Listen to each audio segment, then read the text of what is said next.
Ladies and gentlemen, welcome to the final episode of our coverage of the Conference on the Future of Europe on TASA TV called the EU Week Review. Many of the recommendations produced by the Conference on the Future of Europe are in line with ongoing discussions or reform efforts. Slovak MEP Peter Polák from the main governing party Olano has told TASA.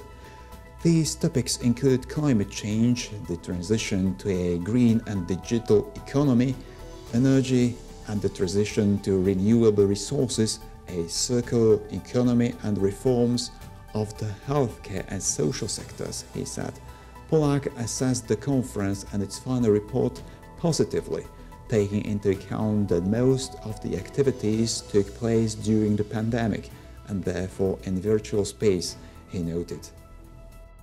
EU citizens are particularly concerned about a wide range of social problems which were highlighted during the Conference on the Future of Europe. For instance, they called for the green transformation to be accompanied by social measures to mitigate its impact on vulnerable groups. Slovak MEP Miriam Lexman, a social democrat, has told TASA.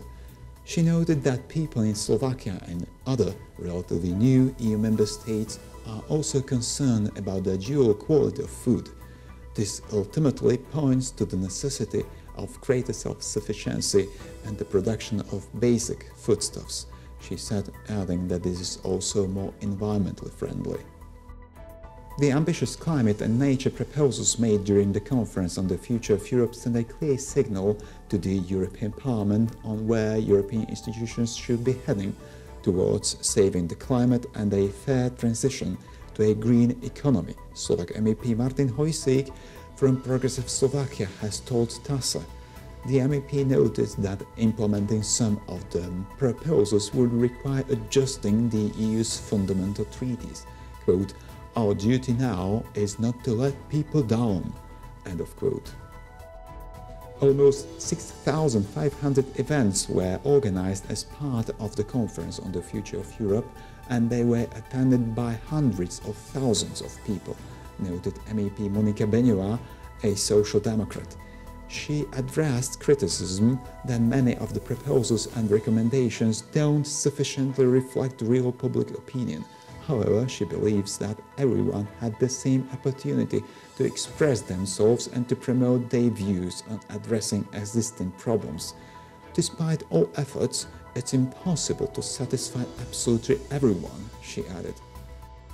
Meanwhile, MEP Milan Uhrík, formerly a member of the People's Party of Slovakia, now leader of the Republic Party, has told TASA that the conclusions of the Conference on the Future of Europe were formulated in such a way as to serve the interests of mostly the European institutions. According to him, the conference was a good idea with great potential if Brussels had respected a plurality of opinions. The description, course and nature of the conference, however, make it seem that the real aim was to give an impression of democracy and plurality of opinions and interest in citizens. In practice, however, it was mostly about speeches addressing empty halls, NGOs and activists on the Brussels payroll and students, among whom a favourable inclination is being brought via various trips, internships and stays, again mostly financed with Brussels money, said the MEP. At its plenary session in Strasbourg last week, the European Parliament addressed the call for changes to the EU treaties, which was one of the demands of European citizens within the Conference on the Future of Europe. In the resolution, MEPs called on the European Council to start the process of revising the EU treaties, which will take the form of a convention.